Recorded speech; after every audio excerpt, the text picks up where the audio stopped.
Hello friends, this is Jyoti Yadav. Welcomes you all in my YouTube channel.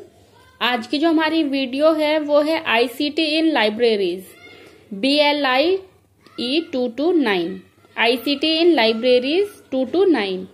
तो आज जो हम क्वेश्चन पेपर डिस्कस करने जा रहे हैं वो है जून 2018 का।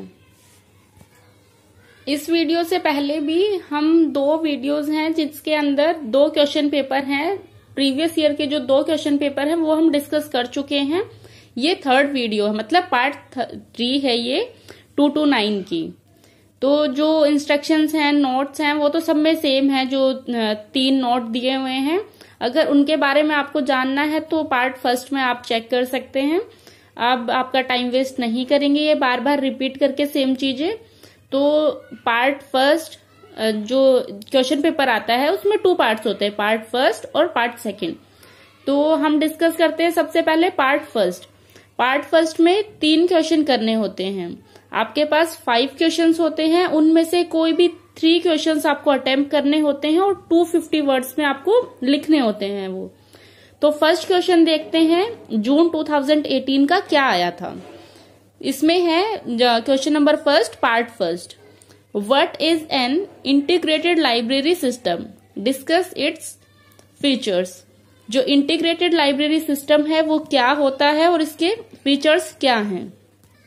तो ये जो क्वेश्चन है वो आपके चैप्टर फर्स्ट से है, जो आपकी बुक फर्स्ट है उसका चैप्टर फर्स्ट है, उसमें से ही ये है इंटीग्रेटेड लाइब्रेरी के बारे में। तो ये आप पढ़ सकते हो अपने चैप्टर फर्स्ट से। बहुत इंपॉर्टेंट जो ये क्वेश्चन है, ये टॉपिक है आपका, ऑलमोस्ट हर क्वेश्चन पेपर में आया हुआ है। जो आपके प्रीवियस ईयर पेपर है, हर पेपर में ये पूछा हुआ है। तो मैं थोड़ा सा ओवरव्यू दे देती हूँ। जो इंटीग्रेटेड लाइब्रेरी सिस्टम है वो अलग है और लाइब्रेरी ऑटोमेशन है वो अलग है। जो इंटीग्रेटेड लाइब्रेरी सिस्टम है उसी के अंडर में लाइब्रेरी ऑटोमेशन आता है। तो जो ये इसको शॉर्ट फॉर्म भी होती है, बहुत बार ना ILS लिख के दे देते हैं। जैसे इसमें तो पूरी आपकी फुल फॉर्म दी हुई है इंटीग्रेटेड लाइब्रेरी सिस्टम। बहुत बार ऐसा होता है, ऐसे पूछ लेते हैं व्हाट इज ILS। तो आपको फुल फॉर्म और शॉर्ट फॉर्म आना भी बहुत जरूरी है, वरना आपको आते हुए भी आप क्वेश्चन उसको छोड़ के आ जाओगे।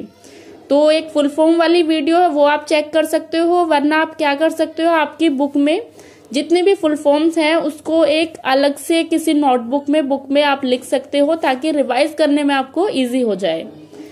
तो ये मेहनत आपकी कम हो, इसलिए मैंने वीडियो बना दी है। आपकी जो जितनी भी फुल फॉर्म्स और शॉर्ट फॉर्म यूज हुई हैं 221 से 229 तक, सबकी वीडियो मैंने बना दी है।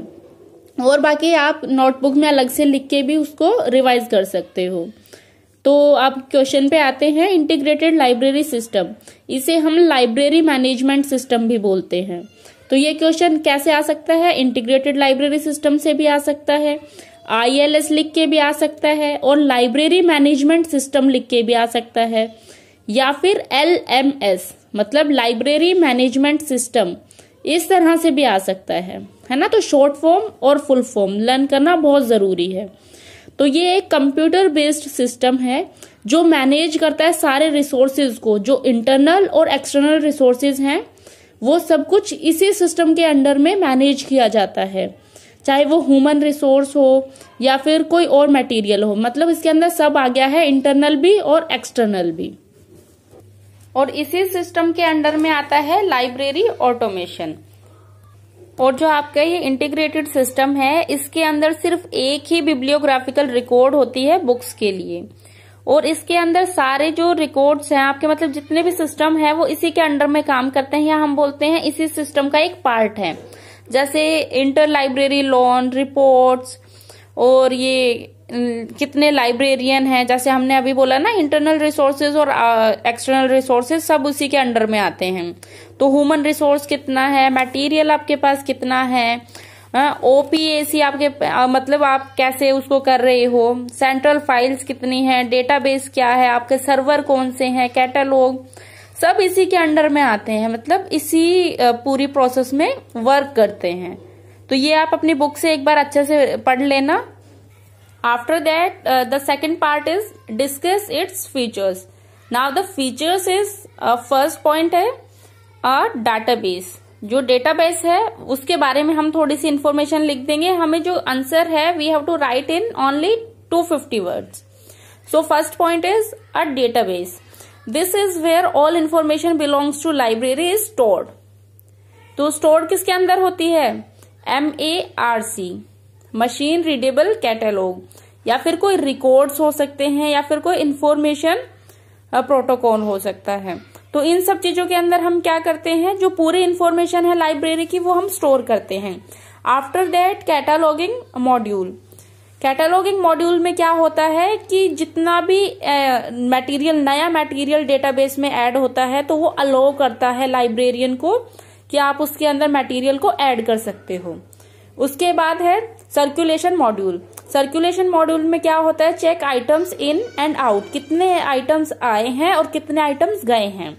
मतलब उसके अंदर बुक्स, मैगजीन और भी कोई चीज, मतलब नई इंफॉर्मेशन, पुरानी इंफॉर्मेशन कितनी आई है और कितनी गई है, मतलब कितनी इशू हो चुकी हैं, कितनी आपके पास से लोगों ने ली है, कितनी आपने बाहर से मंगवाई है, वो सब चीजों का रिकॉर्ड इसके अंदर होता है। शॉर्ट फॉर्म में हम बोल सकते हैं कि जो सर्कुलेशन मॉड्यूल है वो एक स्टेटस है लाइब्रेरी रिसोर्सेज का। पूरा स्टेटस उनका, जो लाइब्रेरी रिसोर्स है उनका शो करता है कि कितने आइटम्स हैं, किस जगह पे हैं, और कितने आए हैं और कितने गए हैं। After that we have patron management. इसके अंदर क्या है, हम ऐड, डिलीट और मैनेज कर सकते हैं लाइब्रेरीज पैट्रॉन्स को। ठीक है। After that staff interface, staff का क्या इंटरफेस है जो पूरी लाइब्रेरी का सिस्टम है उसके अंदर। After that we have OPAC। तो कमेंट बॉक्स में मुझे OPAC की फुल फॉर्म जो है वो सब कमेंट करके उसकी जो फुल फॉर्म है वो बताएंगे, किसकी, OPAC। तो इसके अंदर जो हमारा सेकंड पॉइंट है वो क्या है, OPAC। तो ये क्या काम करता है, बुक्स को सर्च करने में, उनको मैनेज करने में, अकाउंट को हैंडल करते हैं, कितनी फीस आई है, फाइन कितना लगा है, हिस्ट्री क्या है, जो पर्सन जिसने इशू कराई है, या फिर उस बुक की हिस्ट्री क्या है, उन सब का रिकॉर्ड किसके पास होता है, OPAC में। ठीक है। After that we have reports. Reports क्या है, रिपोर्ट्स में क्या है कि जो प्रोसेस हो रही है, जो आइटम मूवमेंट हो रहे हैं स्टाफ का, या फिर किसी और एक्टिविटी का, या फिर कोई बुक का, कोई और रेफरेंस चीजों का, तो उन सब का रिकॉर्ड वो किस में आएगा, रिपोर्ट्स में आएगा। तो हमारा जो फर्स्ट पार्ट का फर्स्ट क्वेश्चन है वो हम कंप्लीट कर चुके हैं। Now we have second question. तो जो सेकंड क्वेश्चन है फर्स्ट पार्ट का वो है discuss the latest trends in library automation. ये क्वेश्चन भी, मतलब ये जो लाइब्रेरी वाले जो हमारे पूरा शेड्यूल है, जो इसका क्वेश्चन पेपर बनता है, वही लिमिटेड टॉपिक्स हैं, वही लिमिटेड क्वेश्चंस हैं, वही टॉपिक है। अगर आप उन्हीं टॉपिक को अच्छे से पढ़ जाओगे ना, आप अच्छा स्कोर कर सकते हो, आप अच्छे मार्क्स उसके अंदर गेट कर सकते हो, क्योंकि वही टॉपिक्स बार बार रिपीट होते रहते हैं। तो ये क्वेश्चन है, ये भी पहले आ चुका है, फिर भी मैं एक ओवरव्यू दे देती हूँ आपको फटाफट से। बुक में काफी सारे ट्रेंड्स दिए हुए हैं, लेकिन हमें सब नहीं करने हैं, क्योंकि हमें जो हमारा आंसर है वो सिर्फ 250 वर्ड्स में लिखना है। तो उनमें से कोई भी आप 3 से 4 या फिर मैक्सिमम आप 5 अगर अच्छे से पढ़ जाएंगे तो वो मैक्स टू मैक्स है, या फिर बोल सकती हूँ इनफ है वो। तो आप कोई भी उसमें से 5 ट्रेंड्स हैं, अपनी मर्जी से आप वो पढ़ सकते हो। इसमें कुछ है, मतलब जो आपकी बुक में दिए हुए हैं वो मैं एक बार आपको बता देती हूँ। फर्स्ट दिया हुआ है cloud based library automation. Second दिया हुआ है लिंक्ड ओपन डेटा। इसके अंदर वो HTTP वाला पूरा सिस्टम है, RDF है, LOD है, लिंक्ड ओपन डेटा, इसी को LOD बोलते हैं। तो ये आप पढ़ सकते हो, इजी है ये सब, आप एक बार पढ़ोगे आपको अच्छे से समझ आ जाएगा। Third we have interactive user interface, मतलब OPAC 2.0। ये लेटेस्ट जो ट्रेंड्स हैं उनके बारे में बात हो रही है। Next is multilanguage record management through Unicode. Unicode की हेल्प से जो मल्टीलैंग्वेज रिकॉर्ड्स है उसको कैसे मैनेज किया जाता है, वो सब इंफॉर्मेशन इसके अंदर दी हुई है। एक ऑपरेटिंग सिस्टम होता है, उसके थ्रू सारी चीजें प्रोसेस करती हैं। After that we have web 2.0। Web 2.0 okay. उसके बाद है SOA इन ILS, मतलब service oriented architecture. Web scale library management, information mixup या मैसअप आप बोल सकते हो, न्यू कैटलॉगिंग स्टैंडर्ड्स, ये सब आपकी बुक में दिए हुए हैं। तो ये काफी सारे दिए हुए हैं, इसमें तो 9-10, तो आप 5 भी पढ़ जाओगे वो बहुत है आपके लिए, वो इनफ है। इजी है ये, आप एक बार रीड करोगे उतने में ही आपको ये समझ आ जाएगा। मैं ज्यादा बड़ी वीडियो करना नहीं चाहती हूँ, लेकिन जो अगर आप ये सब समझना चाहते हो तो आप मुझे कमेंट बॉक्स में बता सकते हो, तो मैं आपको ये सारी चीजें समझा दूंगी। ये सिर्फ हम प्रीवियस ईयर को डिस्कस कर रहे हैं कि कहाँ से हमें क्या पढ़ना चाहिए, किस तरह के क्वेश्चन आते हैं।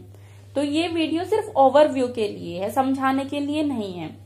तो इसीलिए मैं इस वीडियो को ज्यादा लंबा नहीं खींचना चाहती हूँ। तो अब आते हैं हम पार्ट फर्स्ट के थर्ड क्वेश्चन में। थर्ड क्वेश्चन है discuss functional requirement for serial control in ILS। अब मुझे फटाफट से ILS का भी कमेंट करके बताना कि इसकी फुल फॉर्म क्या होती है। तो अब इसके अंदर हमें थर्ड क्वेश्चन के अंदर क्या बताना है, functional requirement for serial control. ये जो सीरियल कंट्रोल वाला आपका क्वेश्चन है ये भी आपके चैप्टर फर्स्ट से है। इसके अंदर मतलब जो इसकी फंक्शनल रिक्वायरमेंट्स हैं वो हैं न्यू सब्सक्रिप्शन, मतलब कोई नया सब्सक्रिप्शन लेता है, रिन्यू करने के लिए किसी ने पहले से ले रखा है उसका सब्सक्रिप्शन नया बनाना है, मतलब फिर से करना है उसका, ठीक है। उसके बाद है कैंसिलेशन, कि किसी को अपना सब्सक्रिप्शन नहीं लेना है और कैंसिल करवाना है, उसके लिए है। उसके बाद बजट बनाना, इनवॉइस प्रोसेस, उसके बाद रिपोर्ट्स बनाना, जो रिकॉर्ड्स की रिपोर्ट है वो बनाना, मैनेजिंग करना कि कितने जो आपके आइटम्स हैं वो गायब हो गए हैं, कितने आइटम्स नए आए हैं, ये सब। बाइंडिंग कंट्रोल करना और उसके कितनी वॉल्यूम्स हैं उनको सबको मतलब मैनेज करना। उसके बाद एडिटिंग, अपडेटिंग, ये सब काम आपका किसका है, सीरियल कंट्रोल का। उसके बाद searching in OPAC, printing of holding, ये सब ना किस में आते हैं आपके सीरियल कंट्रोल में। ये आप अपनी बुक से देख सकते हो अच्छे से एक बार। फिर हमारे पास फोर्थ क्वेश्चन है discuss the major and special features of Evergreen. Evergreen के आपको क्या बताने हैं, स्पेशल फीचर्स बताने हैं और मेजर और स्पेशल फीचर्स बताने हैं। तो एवरग्रीन में भी क्या आता है, यही आते हैं जो क्या बोलते हैं आपके कैटलॉगिंग, इसके बाद सर्कुलेशन है, सीरियल कंट्रोल है, ये यही सब आपके इसके अंदर आते हैं। तो ये आप एक बार देख लेना। After that we have fifth question, part first, question number 5, discuss technical features of GSDL। देखो अब इसमें शॉर्ट फॉर्म दे दी है ना, फुल फॉर्म नहीं दी। अगर आपको शॉर्ट फॉर्म और फुल फॉर्म नहीं आएंगी तो आप अपने मार्क्स है वो खो दोगे। तो सबसे पहले काम आपको यही करना है कि जितने भी आप मतलब जब से पढ़ना शुरू करो उसमें आप क्या करना, अपनी बुक में जो भी आपकी है आपको फुल फॉर्म दिखे, शॉर्ट फॉर्म दिखे, उनको अंडरलाइन करके एक अलग से किसी या फिर नोट्स बना के आप उसको लिख सकते हो, या फिर आप मेरी वीडियोस चेक कर सकते हो। ये बहुत ज्यादा इम्पोर्टेंट है आपके लिए। तो क्वेश्चन क्या था, discuss technical features of GSDL। ये आपके चैप्टर नंबर 2 से है। तो इसके फीचर्स क्या हैं, document formats, language, metadata formats, interfaces, ठीक है, ये सब इसके क्या हैं, फॉर्मेट्स हैं, सॉरी फीचर्स हैं ये सब किसके, GSDL के। अब फटाफट से आप मुझे GSDL की भी फुल फॉर्म कमेंट बॉक्स में बताओगे। चलो ये वाली मैं आपको बता देती हूँ, ग्रीनस्टोन डिजिटल लाइब्रेरी। क्या है ग्रीनस्टोन डिजिटल लाइब्रेरी। अब हमारा जो फर्स्ट पार्ट है वो खत्म हो चुका है। Now we have second part. So second part में हमारे पास क्या है कि इसके अंदर भी ना हमें 8 क्वेश्चंस दिए हुए हैं। उसके बाद आपके पास चॉइस है, आपको कोई भी उस 8 क्वेश्चंस में से कोई भी 5 क्वेश्चन है वो अटेम्प्ट करने हैं और 150 वर्ड्स में आपको लिखना है प्रत्येक क्वेश्चन, मतलब ईच क्वेश्चन आपको 150 वर्ड्स में लिखना है। तो जो सेकंड पार्ट होता है इसमें ना सिर्फ छोटे छोटे डेफिनेशंस या फिर क्या बोलते हैं एज अ शॉर्ट नोट में आता है। तो क्योंकि 150 वर्ड्स में कितना ही लिखेगा, है ना। तो ये मैं आपको एक बार फटाफट बता देती हूँ। फर्स्ट जो हमारा मतलब सेकंड पार्ट का फर्स्ट जो है वो है स्टेप्स इन लाइब्रेरी ऑटोमेशन। क्या क्या स्टेप होते हैं लाइब्रेरी ऑटोमेशन के। तो इनके स्टेप्स क्या हैं? Software selection, hardware selection, site preparation, उसके बाद जनरल ट्रेनिंग, कस्टमाइजेशन, फिर जो हमारे पास है bibliographical data entry, administrative data entry और financial data entry. After that we have मतलब इसमें जो सेकेंड स्टेप है वी हैव 7 स्टेप, वो है कमीशनिंग। जो बिब्लियोग्राफिकल और एडमिनिस्ट्रेटिव और फाइनेंशियल है, ये तीनों एक ही स्टेप में है। जो डेटा एंट्री है वो सिर्फ मतलब डेटा एंट्री आप हेडिंग डाल के और ये तीनों स्टेप उसी के अंडर में आप सब स्टेप बना के लिख दोगे। तो जो टोटल स्टेप्स हैं वो कितने हैं? 7 स्टेप्स हैं। किसके? स्टेप्स इन लाइब्रेरी ऑटोमेशन के। After that we have second question, part second question, request for proposals. I repeat, request for proposals. तो ये भी आपका चैप्टर नंबर 1 से है। तो बहुत बार इसकी क्या होती है? शॉर्ट फॉर्म आ जाती है। शॉर्ट फॉर्म क्या है? RFP। Short form is RFP, request for proposal. तो ये आपको ध्यान रखना है। देखो कितने सारे ऐसे शॉर्ट फॉर्म और फुल फॉर्म्स आपको मिल चुके हैं अभी तक, तो वो आप एक बार प्लीज आप ये जो आपकी शॉर्ट फॉर्म और फुल फॉर्म वाली वीडियो वो प्लीज आप देख लेना, ये आपका ही फायदा होगा इसमें। तो अभी क्वेश्चंस पे आते हैं। तो ये क्वेश्चन है रिक्वेस्ट फॉर प्रपोजल। तो ये पूरा टॉपिक आपके बुक फर्स्ट में दिया हुआ है। इसके अंदर इसकी जरूरत क्यों पड़ी, नीड फॉर डेवलपमेंट RFP, उसके बाद उसके कंपोनेंट्स दिए हुए हैं। तो ये सब आप एक बार देख लेना, उसके स्टेप्स भी दिए हुए हैं। तो ये सब आप एक बार चेक कर लेना, अच्छे से उसको रिवाइज कर लेना, क्योंकि 150 वर्ड्स में लिखना है तो ज्यादा तो लिखना होगा नहीं, कम ही लिखना है उसमें। तो एक बार आप अपना रीड कर लेना इसको। उसके बाद थर्ड क्वेश्चन है part second, question number 3, new gen lib ILS। तो न्यू जेन लिब इसको बताना है, मतलब इसको डिस्क्राइब करना है या फिर शॉर्ट नोट लिखना है। तो न्यू जेन लिब की फुल फॉर्म होती है new generation library. New gen lib में क्या है कि जैसे ये एंड्रॉयड फोन में भी चल जाता है, टैबलेट्स में भी चल जाता है, मैसेज करने में या फिर रिपोर्ट करने में हेल्प करता है। मे बी मैंने लास्ट वीडियो में ये डिस्कस किया है, तो आप वो वीडियो देख सकते हो या फिर आप अपने बुक से रीड कर सकते हो। अब हमारे पास जो क्वेश्चन है वो है fourth question, part second, question number 4, LAMP, lamp components. अब ये LAMP क्या है तो ये आप पढ़ लेना।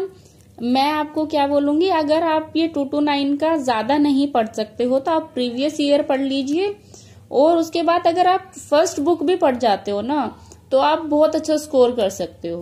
प्रीवियस ईयर के क्वेश्चन देख लो, क्योंकि देखो अब ये 8 क्वेश्चंस हैं इसके अंदर, आपको कोई भी 5 करने हैं। तो जो मोस्टली क्वेश्चंस आपके आते हैं वो चैप्टर नंबर 1 से आते हैं, बुक 1 से आते हैं, और जो सेकंड से आते हैं वो आप प्रीवियस ईयर करके जाओगे उसी से हो जाएगा। तो अगर आप फर्स्ट बुक कर लेते हो वो इनफ है। उसके बाद है मेटा डेटा इन डी स्पेस। मेटा डेटा की एक अलग से वीडियो बनाई हुई है, आप वहां से चेक कर सकते हो। Now we have 6th question, part second है इंफॉर्मेशन मैसअप्स। इंफॉर्मेशन मैसअप्स क्या है वो आप चेक कर सकते हो। जो एप्लीकेशन प्रोग्राम इंटरफेस है, मतलब API है, उसके अंदर जो इंफॉर्मेशन और डेटा है उन सबको मिक्सअप करने के लिए इस टूल का यूज होता है। ठीक है, तो आप ये एक बार पढ़ लेना। उसके बाद हमारे पास आता है 7th question, video digitalization. Video digitalization क्या है ये भी आप पढ़ लेना। ये सिर्फ है ना छोटे छोटे मतलब पॉइंट्स हैं, यही आते हैं मोस्टली। मतलब आप अगर लास्ट ईयर कर लेते हो आपको बुक पढ़ने की भी जरूरत नहीं है, यही क्वेश्चन रिपीट होते हैं। अब वीडियो डिजिटलाइजेशन आप बिना पढ़े भी लिख सकते हो, क्योंकि हम सबके पास स्मार्टफोन है, एंड्रॉयड फोन है, तो हमें पता है वीडियो कैसे बनाई जाती है, कैसे उसे स्टोर किया जाता है, कैसे उसे ट्रांसफर किया जाता है। तो इसमें भी सेम है कि वही प्रोसेस आपको लिखनी है। देखो इसकी फुल फॉर्म क्या है, video digitalization is the process of capturing, converting and storing video images for use by a computer, जो कंप्यूटर के अंदर यूज हो सके। इसमें फिर उसके बाद प्रोसेस लिखनी है, क्योंकि 150 वर्ड्स में लिखना है तो आप उसके अंदर प्रोसेस लिख सकते हो। प्रोसेस में क्या है, सबसे पहले कैप्चर करते हैं, हम वीडियो बनाते हैं ना, कैप्चरिंग द सोर्स वीडियो, उसके बाद एडिट करते हैं, असेंबल करते हैं, उसको टाइटल करते हैं। टाइटल या फिर नाम देने के बाद उसको हम कोई भी उसमें साउंड इफेक्ट डालना है, कोई म्यूजिक लगाना है, कोई इंस्ट्रक्शन लगानी है या फिर कोई वॉइस रिकॉर्ड उसके अंदर लगानी है, वो हम उसके अंदर एडिट कर देंगे। उसके बाद जो वीडियो है उसको कंप्रेस करके उसको मतलब जो हमारा फाइनल आउटपुट है वो हमें मिल जाएगा, है ना। हम कंप्रेस इसलिए करते हैं ताकि जो हमारा कंप्यूटर का स्टोरेज है वो फुल ना हो, जो वीडियो है वो ज्यादा स्पेस ना ले। तो यही प्रोसेस हम अपने फोन में, हमारे जो रेगुलर लाइफ है कंप्यूटर के अंदर, फोन के अंदर, ये सब हम करते हैं, है ना। उसके बाद हमारा लास्ट क्वेश्चन है इस मतलब हमारी सीरीज का, हमारे इस क्वेश्चन पेपर का और पार्ट सेकंड का भी लास्ट क्वेश्चन है, एडवांटेज ऑफ डिजिटल लाइब्रेरी।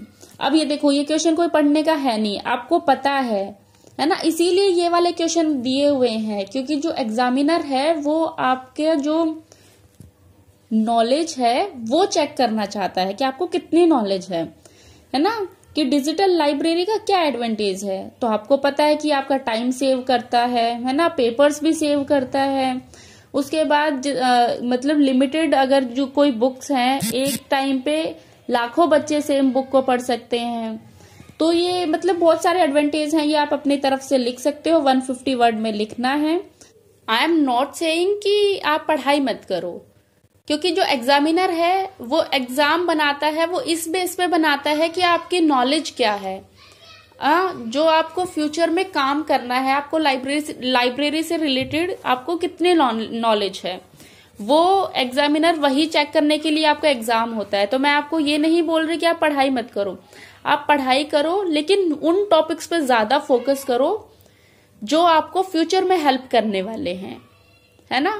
और जो आपकी प्रीवियस नॉलेज है उसको भी अपने साथ कनेक्शन में रखो, ऐसा नहीं कि उसको आप डिस्कनेक्ट कर दो और सिर्फ ऐसे आप टॉपिक्स में उलझे हुए हो जो आने एग्जाम में नहीं आने हैं, जो फ्यूचर में यूज नहीं होने हैं।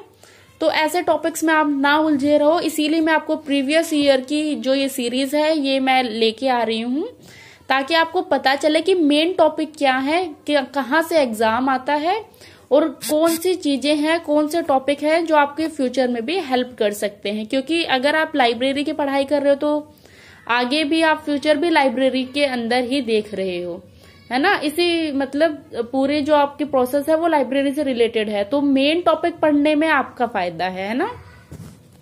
क्योंकि जो हमारा ये लाइब्रेरी वाला पूरा कोर्स है, इसके अंदर कोई भी जो टॉपिक है वो इतने सालों से यही चलता आ रहा है, तो कुछ ऐसा डिलीट नहीं हुआ है, बस ऐड होता जा रहा है नया नया। तो जो न्यू इन्फॉर्मेशन है वो ज्यादा अब काम की है ना। तो वही हम लोगों को अभी लर्न करनी है, रिवाइज करनी है। तो टॉपिक्स आपको पता ही चल गए हैं, इन टॉपिक्स पे आता है, आप अपने बुक से पढ़ सकते हो, वीडियोज से पढ़ सकते हो, और प्रीवियस ईयर तो मैंने बता दिए वो आप पढ़ सकते हो। तो all the very best for your exam. मिलते हैं नेक्स्ट वीडियो में। अगर वीडियो अच्छी लगी है तो वीडियो को लाइक कर दीजिए। ऐसी ही और वीडियोस के लिए मेरे चैनल से जुड़ जाइए, तो मतलब चैनल को सब्सक्राइब कर लीजिए। सो मिलते हैं नेक्स्ट वीडियो में। Bye bye.